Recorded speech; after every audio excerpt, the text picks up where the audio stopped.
Глава 12. Неделание Сильвио Мануэля. Дон Хуан и его воины самоустранились, предоставив женщине Нагваль и мне притворять в жизнь правила, то есть опекать, поддерживать и вести 8 воинов к свободе. Все, казалось, было в полном порядке, но в то же время что-то было не так. Первая группа женских воинов, найденных Доном Хуаном, были сновидящими, тогда как им полагалось быть сталкерами. Он не знал, чем объяснить эту аномалию. Единственный вывод, к которому он мог прийти, заключался в том, что сила привела на его тропу этих воинов таким образом, что от них нельзя было отказаться. Имелась еще одна поразительная аномалия, еще более озадачившая Дона Хуана и его партию. 3 женских и 3 мужских воинов были не способны войти в состояние повышенного сознания, несмотря на титанические усилия Дона Хуана. У них замутнялось сознание, сбивался фокус зрения, но они не могли проломить оболочку, мембрану, разделяющую 2 стороны. Их прозвали пьяницами, потому что они начинали качаться, теряя мышечную координацию.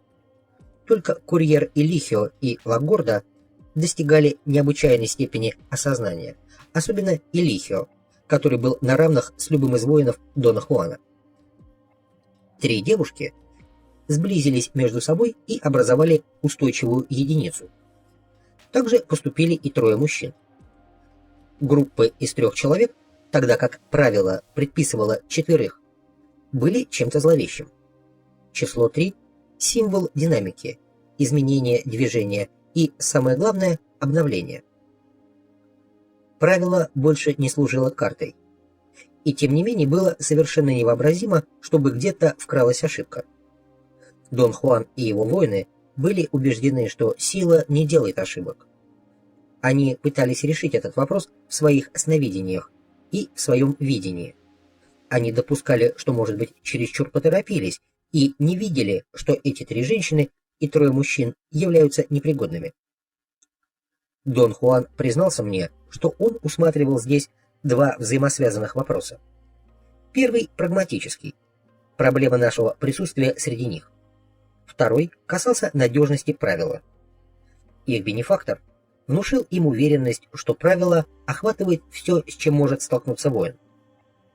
Он не подготовил их к такому случаю, когда правило может оказаться неработающим. Лагорда сказала, что у женщин из партии Дона Хуана никогда со мной проблем не было. Мужские же его воины пребывали в растерянности. Для них было непонятным и неприемлемым, что в моем случае правило неприменимо. Женщины, однако, были уверены, что рано или поздно причина моего появления среди них прояснится.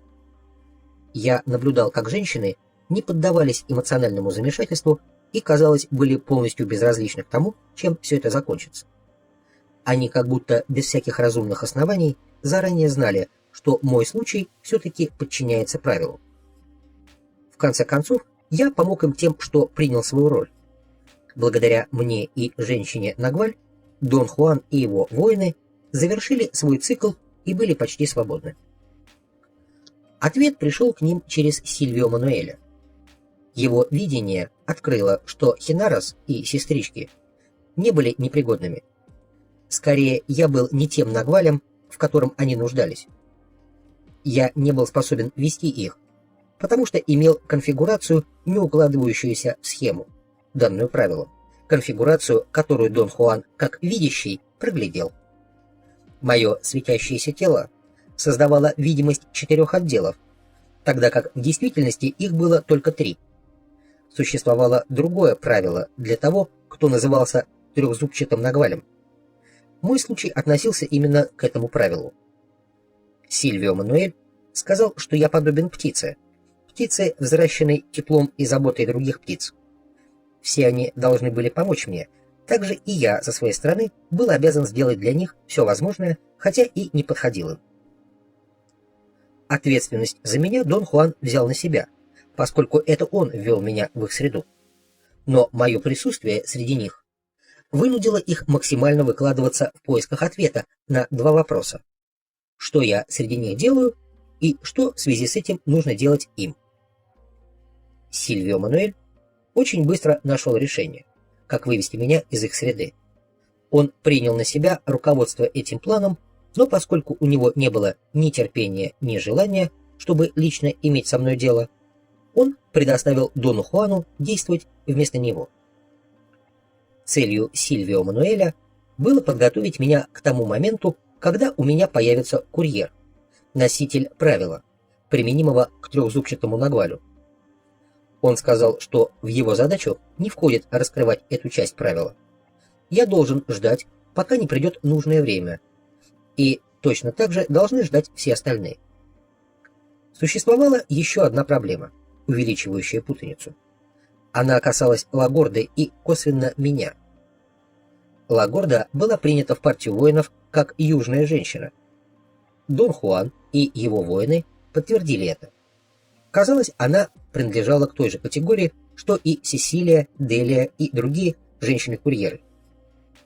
Сходство было неоспоримым. Затем Лагорда похудела и как бы вдвое уменьшилась. Перемена была столь радикальной и глубокой, что она превратилась во что-то иное. Долгое время это оставалось незамеченным, просто потому, что остальные воины были слишком заняты моими трудностями, чтобы обращать на нее внимание. Однако ее перемена была настолько разительной, что в конце концов приковала их внимание, и тут они увидели, что она вовсе не является женщиной юга. Объемы ее тела обманули их предыдущее видение, и тогда они вспомнили, что уже с момента появления у них она не смогла близко сойтись с Сесилией, Делией и другими южными женщинами. С другой стороны, она была просто очарована Нелидой и Флориндой и находилась с ними на короткой ноге, ибо в действительности была подобна им. Это означало, что в моей партии были две северных сновидящих – Лагорда и Роза, что являлось грубым нарушением правила. Дон Хуан и его воины были более чем озадачены. Они восприняли случившееся как знак, как указание на то, что ход событий должен принять какой-то непредсказуемый оборот. Поскольку они не могли принять идею, что человеческая ошибка могла перечеркнуть правила, то решили, будто были вынуждены ошибиться в результате команды свыше, по причинам, трудным для понимания, но тем не менее реальным. Они рассматривали вопрос, что же делать дальше. Но прежде чем кто-либо из них натолкнулся на ответ, истинная южная женщина Донья Соледад вышла на сцену с такой силой, что проигнорировать это оказалось совершенно невозможно. Она была сталкером и подпадала под правила. Ее присутствие на какое-то время сбило нас с толку, потому что выглядело это так, будто она, развив энергичную деятельность, собирается подтолкнуть нас на другую платформу. Флоринда взяла ее под свою опеку, чтобы проинструктировать в искусстве сталкинга. Но какую бы пользу это ни приносило, этого было недостаточно, чтобы пресечь ощущаемую мной странную потерю энергии, опустошенность, которая становилась все глубже и глубже. Затем однажды Сильвио Мануэль сказал, что в своих сновидениях он получил великолепный план. Он оживился и отправился обсуждать его детали с Доном Хуаном и другими воинами. Женщина Нагваль была включена в их число, а я нет. Это заставило меня заподозрить, что они не хотят, чтобы я узнал, что именно Сильвио Мануэль открыл относительно меня.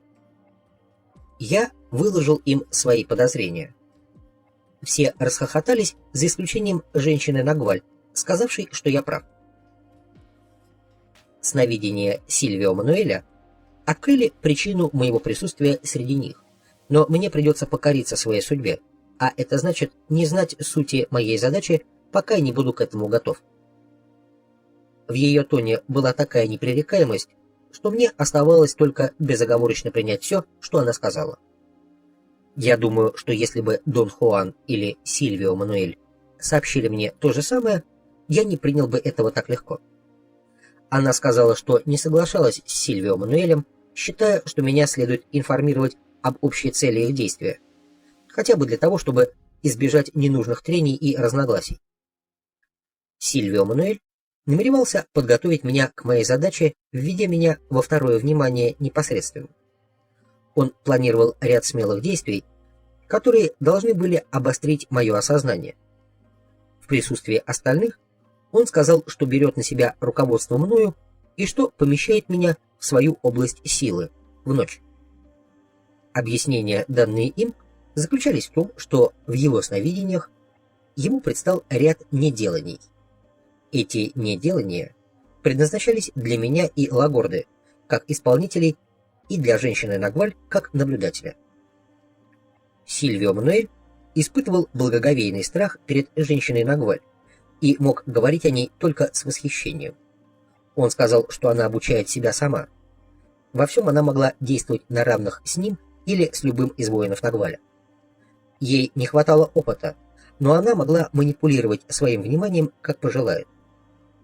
Он признавался, что ее совершенство представляло для него не меньшую загадку, чем мое присутствие среди них, и что ее чувство цели и убежденность были настолько остры, что я был ей не пара. Поэтому он попросил Лагорду оказывать мне особую поддержку, чтобы я мог выдержать контакт с женщиной Нагваль. Для нашего первого неделания Сильвио Мануэль сконструировал деревянную клетку, достаточно большую, чтобы вместить Лагорду и меня, если мы сядем спина к спине, с поджатыми к подбородку коленями. Клетка имела решетчатую крышу для вентиляции. Мы с Лагордой должны были забраться внутрь и сидеть в кромешной тьме и полном молчании, не засыпая.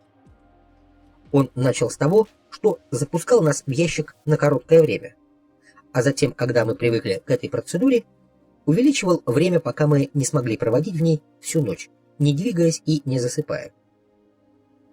Женщина Нагваль оставалась около нас, следя за тем, чтобы мы не сменили уровень осознания из-за усталости. Сильвио Мануэль сказал, что типичной тенденцией в необычных стрессовых ситуациях является смена повышенного осознания на нормальное и наоборот. Общим эффектом этого неделания было для меня каждый раз ни с чем не сравнимое чувство отдыха, представлявшее для меня полную загадку, ибо мы ни секунды не спали в течение всего ночного бдения.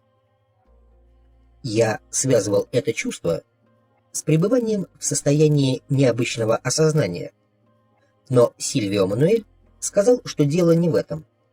Чувство отдыха возникает от сидения с поднятыми коленями. Второе неделание состояло в том, чтобы лечь на землю, свернувшись по собачье, почти в зародышевой позе, лежа на правом боку и упираясь лбом в сложенные руки. Сильвио Мануэль настоял на том, чтобы мы держали глаза закрытыми как можно дольше, открывая их только для того, чтобы по его приказу сменить позу и лечь на правый бок. Он говорил, что цель этого неделания состоит в том, чтобы позволить нашему слуху отделиться от делания. Как и в первом случае, он постепенно увеличивал срок такого лежания, пока мы не смогли проводить так всю ночь. После этого Сильвио Мануэль готов был перевести нас в другую сферу деятельности. Он объяснил, что в первых двух неделаниях мы сломали некие барьеры восприятия, пока были прикованы к земле. Сравнив человеческие существа с растениями, он уподобил нас подвижным деревьям, укорененным в земле. Наши корни способны к перемещению, но это не освобождает нас от грунта. Он сказал, что для установления равновесия мы должны выполнить третье неделание, вися в воздухе. Если мы добьемся успеха в том, чтобы направлять свое намерение, зависнув в воздухе в подвешенных к дереву кожаных корсетах, то сформируем своего рода треугольник, основание которого находится на земле, а вершина в воздухе. Сильвио Мануэль считал, что мы до такой степени сконцентрировали свое внимание насчет выполнения первых двух неделаний, что должны в совершенстве выполнить третье, с первой же попытки. Однажды ночью он подвесил меня и Лагорду в двух отдельных корсетах, напоминавших плетеные стулья. Мы сели в них, и он поднял нас через блок к самым верхним толстым ветвям высокого дерева. Он хотел, чтобы мы обратили внимание на основание дерева, которое, по его словам, будет давать нам сигналы, поскольку мы у него в гостях. Женщину Нагваль он оставил на земле, чтобы она время от времени окликала нас по именам в течение всей ночи. Занимаясь неделанием в подвешенном виде бесчисленное количество раз, мы испытывали могучий поток физических ощущений, подобных слабым разрядам электрических импульсов. В течение первых 3-4 попыток дерево, казалось, сопротивлялось нашему вторжению. Затем, когда это прошло, мы начали ощущать импульсы как сигналы мира и равновесия. Сильвио Мануэль рассказал нам, что основание дерева питается из глубин Земли, в то время как основание подвижных существ с поверхности. В дереве отсутствует чувство конфликта, тогда как движущиеся существа наполнены им до краев. Он исходил из того, что наше восприятие испытывает глубокое потрясение, когда мы оказываемся в состоянии покоя в темноте. Ведущее положение при этом занимает слух, но сигналы от всех живущих и существующих тварей могут быть замечены не только при помощи слуха, а и при помощи определенной комбинации слуховых и зрительных ощущений. Он сказал, что в темноте, особенно в подвешенном состоянии, глаза занимают подчиненное положение по отношению к ушам. Как убедились мы с Лагордой, он был абсолютно прав. При помощи третьего неделания Сильвио Мануэль придал нашему восприятию окружающего мира третье измерение.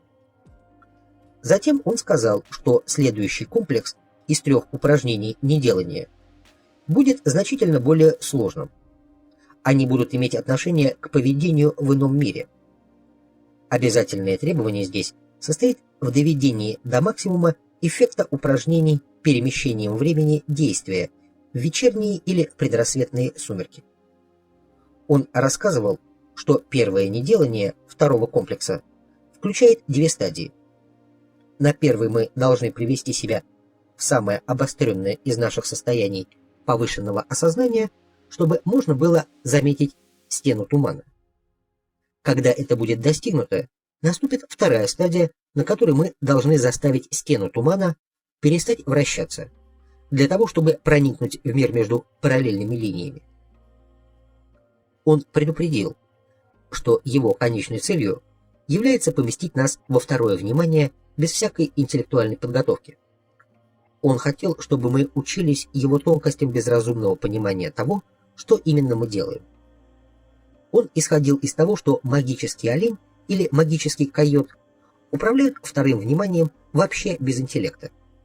Благодаря вынужденной практике путешествий через стену тумана, мы рано или поздно добиваемся устойчивого изменения всего нашего существа. Это изменение заставит нас принять как должное то, что миры между параллельными линиями реальны, потому что они являются частью общего мира, точно так же, как наше светящееся тело является частью нашего цельного существа. Сильвио Мануэль сказал также, что использует Лагорду и меня, чтобы проверить возможность того, сумеем ли мы когда-нибудь помочь другим ученикам, сопровождая их в иной мир, потому что тогда они могли бы сопровождать Нагваля Хуана Матуса и его партию в их последнем путешествии. Он говорил, что поскольку женщина Нагваль должна покинуть этот мир с Нагвалем Хуаном Матусом и его воинами, ученики должны последовать за ней, так как она остается их единственным лидером в отсутствии Нагваля мужчины. Она сказала мне, что рассчитывает на нас и что именно поэтому так внимательно наблюдает за нашей работой. Сильвио Мануэль усадил меня и Лагорду на пол в задней половине дома, там, где мы выполняли все предыдущие неделания. Нам не понадобилась помощь Дона Хуана, чтобы войти в самое обостренное состояние осознания. Почти сразу я увидел стену тумана. Лагорда тоже. Однако, как мы не пытались остановить ось вращения, не могли. Каждый раз, когда я поворачивал голову, стена тумана сдвигалась в том же направлении. Женщина Нагваль могла остановить стену и пройти на ту сторону, но она была не в состоянии протащить за собой нас двоих. В конце концов, Дон Хуан и Сильвио Мануэль вынуждены были остановить для нас стену и физически протолкнуть нас сквозь нее. Ощущение, которое я испытал, входя в эту стену, сравнимо с тем, как если бы мое тело скручивали как волокна веревки. На другой стороне находилась ужасная пустыня с небольшими круглыми песчаными дюнами. Над нами зависали низкие желтые облака, но ни неба, ни горизонта не было видно. Клочья бледно-желтого тумана ограничивали видимость. Ходить было очень трудно. Давление, казалось, намного превосходило то, к которому привыкло мое тело. Мы с Лагордой шли в никуда, но женщина Нагваль, казалось, знала, куда она идет. Чем дальше мы отходили от стены тумана, тем темнее становилось и тем труднее было двигаться. Мы с Лагордой больше не могли идти, выпрямившись. Мы были вынуждены ползти. Мы выбились из сил. Женщине Нагваль пришлось тащить нас волоком к стене и затем вытаскивать оттуда. Мы повторяли это путешествие бесчисленное количество раз. На первых порах Дон Хуан и Сильвио Мануэль помогали нам, останавливая стену тумана, но затем Лагорда и я добились в этом едва ли не такого же мастерства, как и женщина Нагваль. Мы научились останавливать стену тумана, и это произошло для нас совершенно естественно. Что касается меня, то однажды я сообразил, что ключом является мое намерение, какой-то особый его аспект, ибо это не было волевым действием в обычном смысле.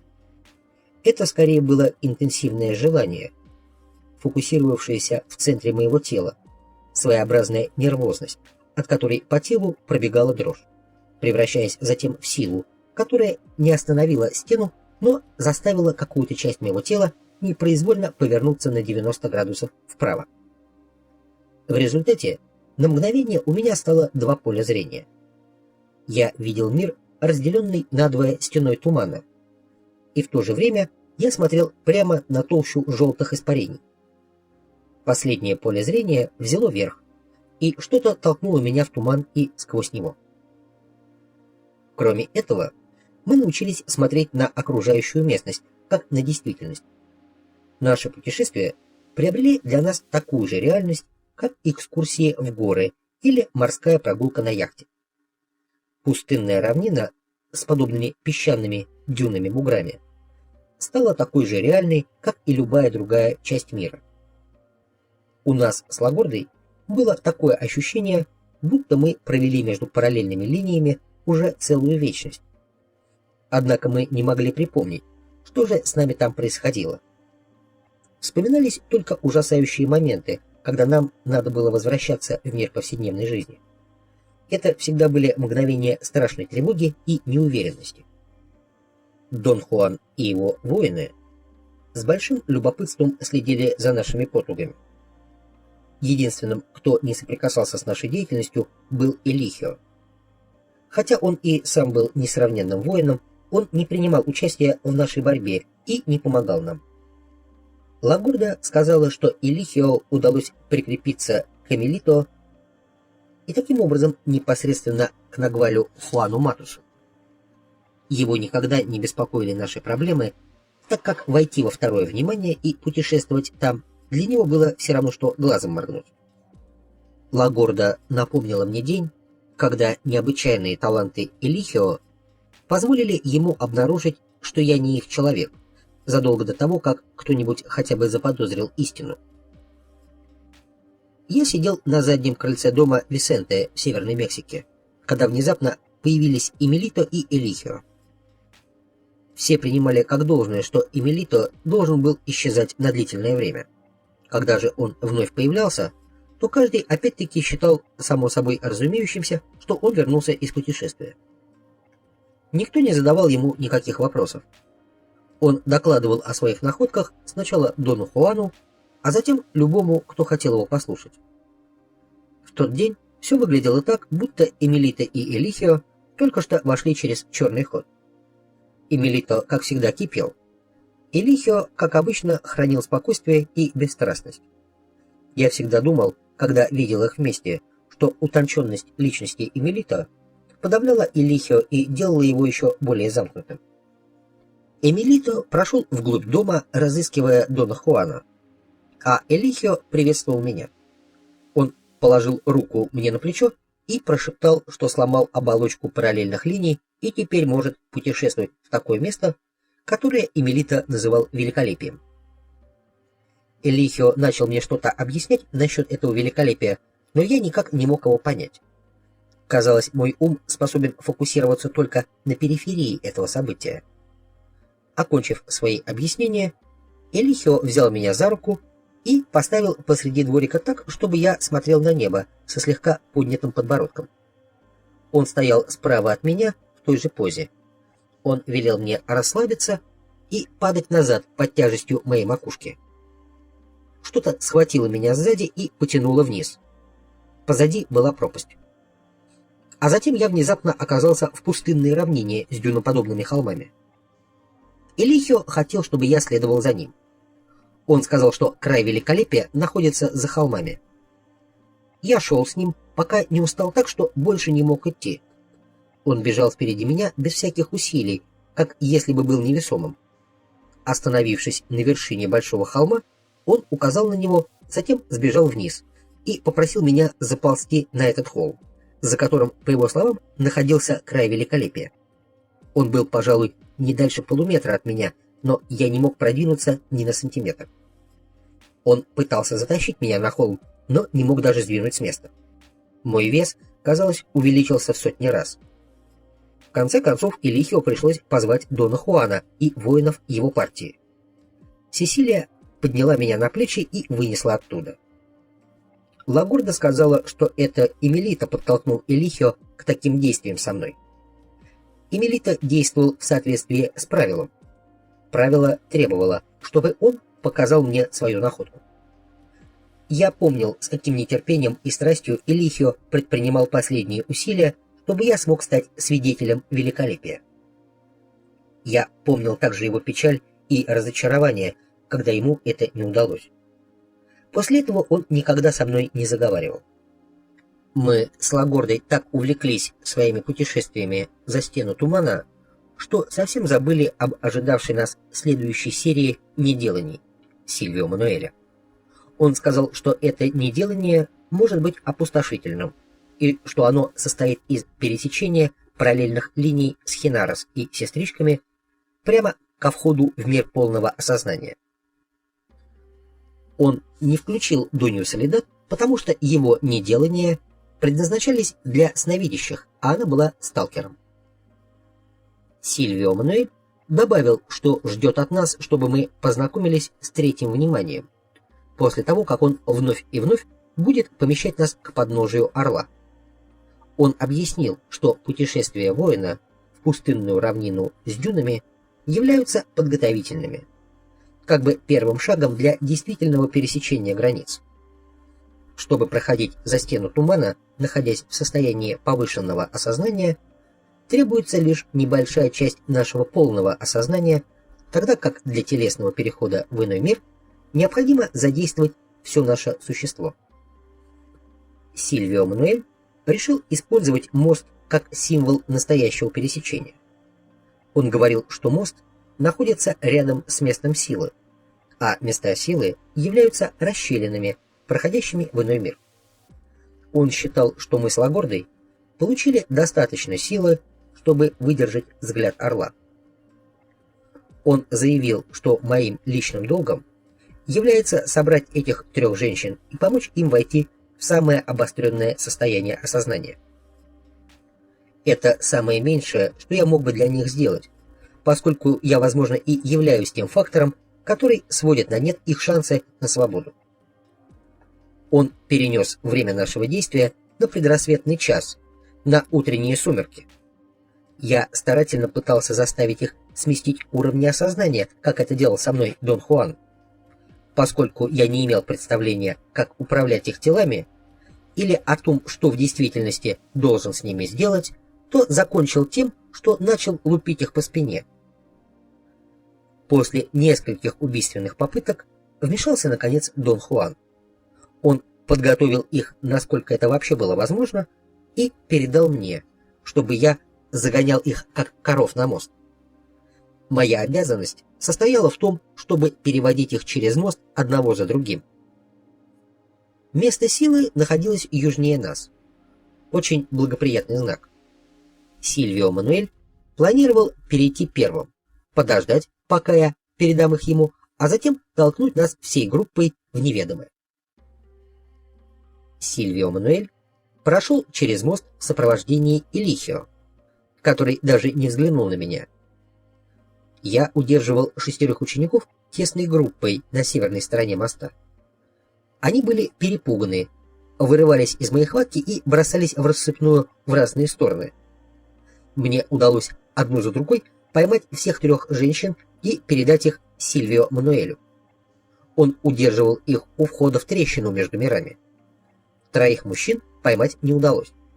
Гоняясь за ними, я смертельно устал и посмотрел через мост на Дона Хуана, спрашивая совета. Он, вся его партия и женщина Нагваль стояли тесной группой, глядя на меня. Они подбадривали меня жестами, чтобы я и дальше гонялся за мужчинами, смеясь над моими неуклюжими действиями. Дон Хуан сделал мне знак головой, чтобы я перестал обращать внимание на мужчин и переходил через мост к Сильвио Мануэлю и Лагорде. Мы перешли. Сильвио Мануэль и Элихио, казалось, удерживали стороны вертикальных створок в человеческий рост.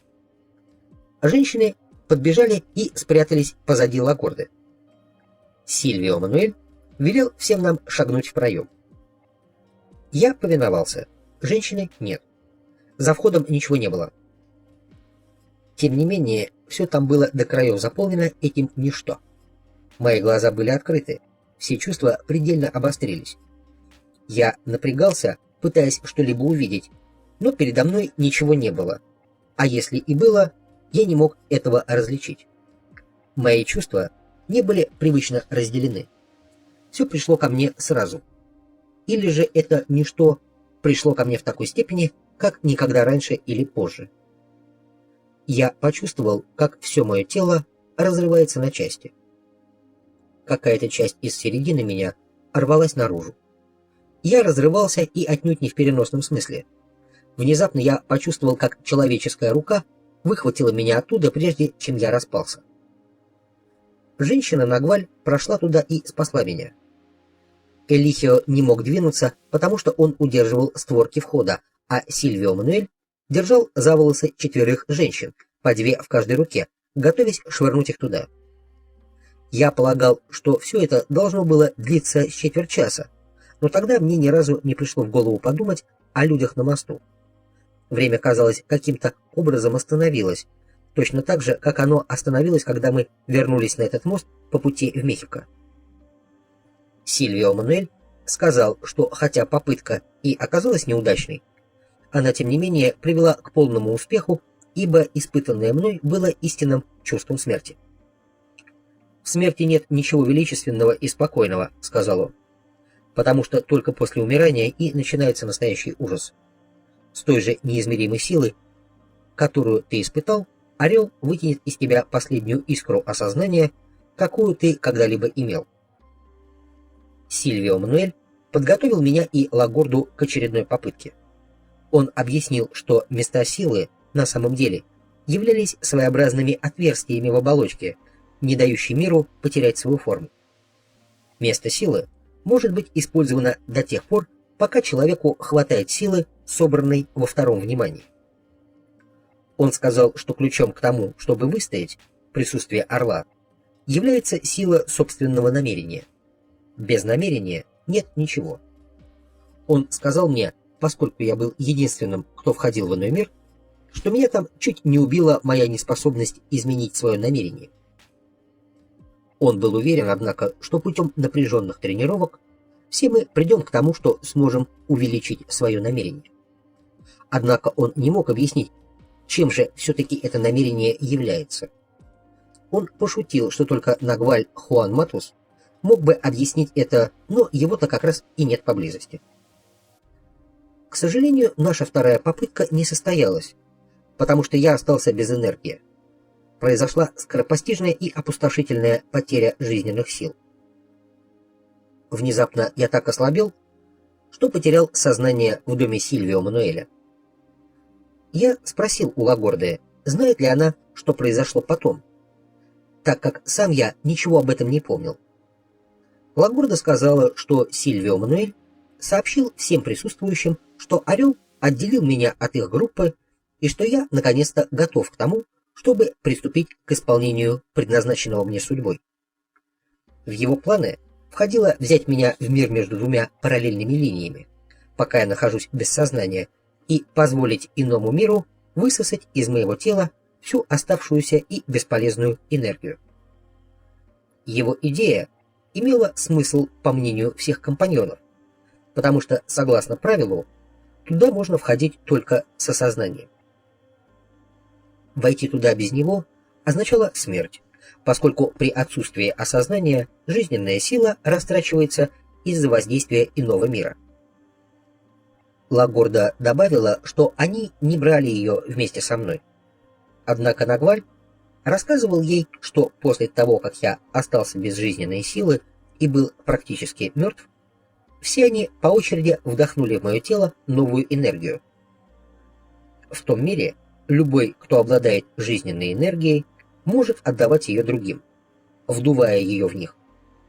Они прикладывали дыхание ко всем точкам, где находится хранилище энергии.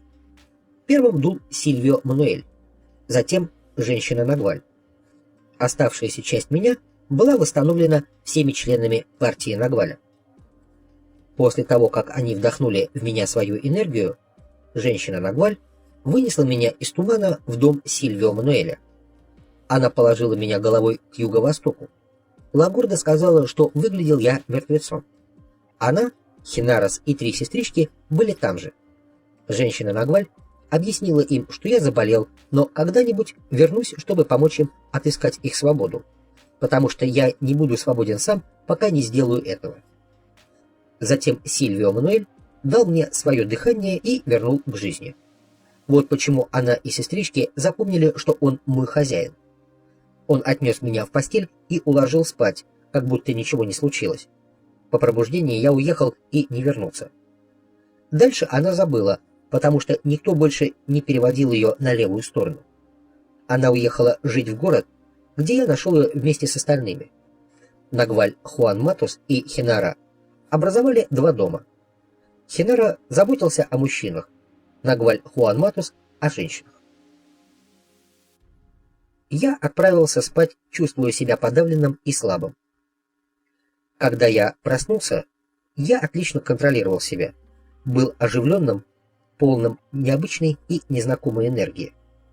Мое прекрасное самочувствие было омрачено только словами Дона Хуана о том, что я должен покинуть Лагорду и стремиться в одиночку совершенствовать свое внимание.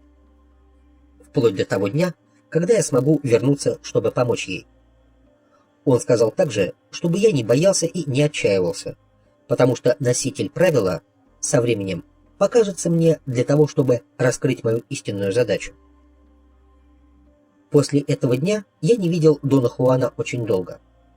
Когда я вернулся, он продолжал перемещать меня из правостороннего осознания в левое, преследуя 2 цели. Во-первых, чтобы я мог продолжать свои отношения с воинами его партии и женщиной Нагваль.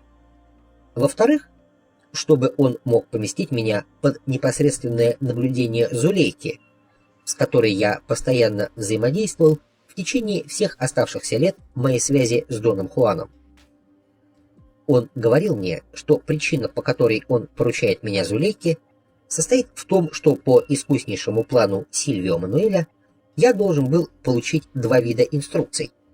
Один для правой стороны, а второй для левой. Инструкции для правой стороны относились к нормальному состоянию осознания и были направлены на то, чтобы привести меня к интеллектуальному убеждению, что у человеческих существ имеется другой скрытый тип осознания. Ответственным за этот инструктаж был Дон Хуан. Инструктаж для левой стороны был поручен Зулейке. Он был связан с состоянием повышенного осознания и касался исключительно общения со вторым вниманием. Таким образом, каждый раз, когда я приезжал в Мексику, Половину своего времени я проводил с Зулейкой, а другую половину с Доном Хуаном.